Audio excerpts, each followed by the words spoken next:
Hello, everyone. Let's be real for a second. Most brands absolutely panic the moment controversy hits, like something blows up online and suddenly it's damage control, legal calls, silence, confusion, all of it. But the smartest PR teams, what do? They don't just survive controversy, they actually use it. And in this video, I'm going to walk you through exactly how to do that without ruining your brand in the process.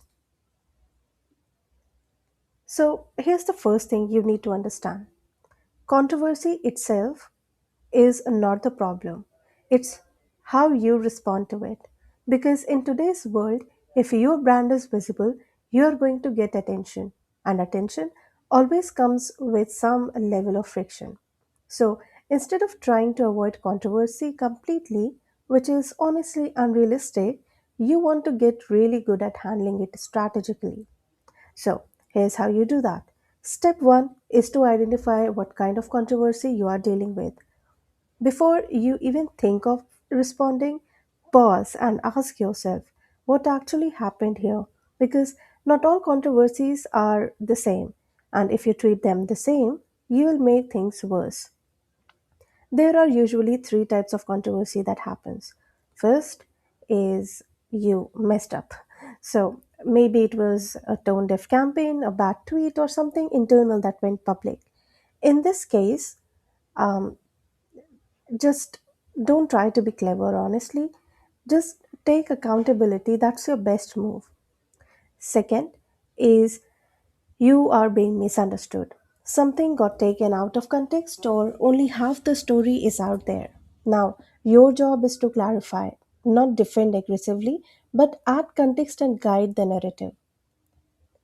Third is you are being attacked. This could be competitors, online pylons, or just internet outrage culture doing its thing. And here's where most brands go wrong: they overreact. Not every attack deserves a response. So, before anything else, get this clear: are we wrong, misunderstood, or under attack? That one question changes your entire strategy. Next is the three-part response framework. Once you understand the situation, here's the framework I want you to follow. I call it the recognize, reframe, respond approach. So let's talk about recognize. First, you need to acknowledge what's happening.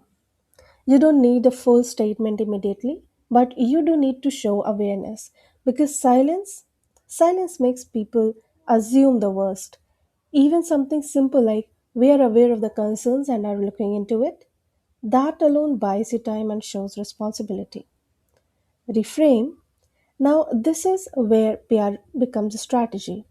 Instead of reacting emotionally or defensively, you guide the narrative.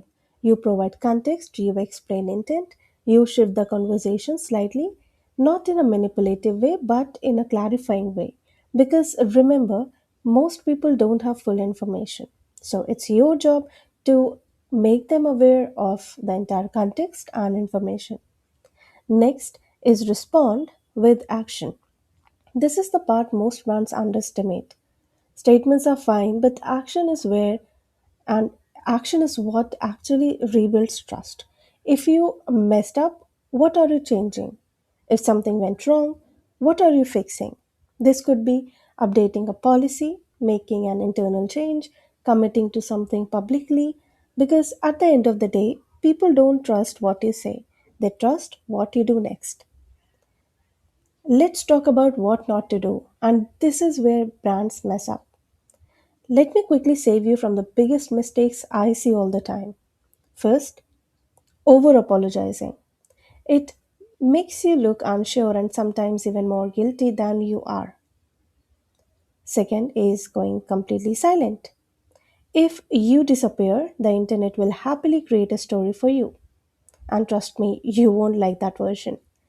Third is that you are trying to fight everyone. You are not, you know, going to win an argument in comment section, because your audience is vast and the comment rate, you already know that. So if you decide to defend yourself and argue with each and every comments in your comment section, That's not PR, that's clear ego.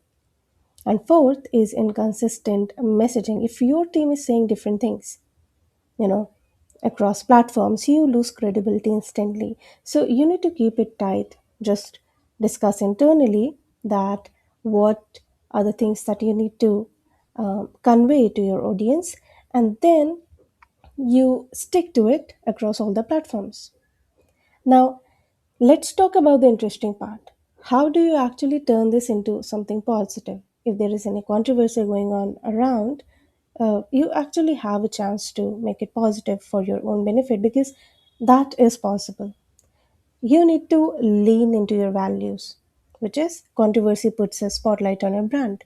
So just use it. What do you stand for? What do you believe in? Now is the time to make that very clear. Then create your own content. Don't just respond, you need to publish. This could be a founder video, the behind the scenes explanation, a deeper breakdown of what happened. Because when you create content, you take back control of the narrative. Next is bring in third party voices. This is actually a very powerful move where you get journalists, partners, or even customers involved, because people trust others talking about you more than you talking about yourself. Extend the story and the narrative. Once things calm down, don't just move on silently.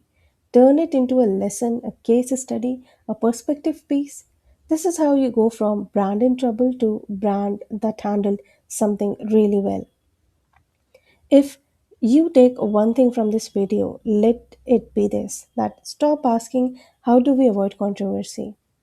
Start asking, are we ready to handle attention? Because controversy is just attention mixed with emotion, shaped by narrative. And if you can manage these three things, you are not just protecting your brand, you are building it. If you found this helpful, I can also break down real examples of brands that handle controversy really well and some that completely messed it up. So just let me know, and I will see you in the next one.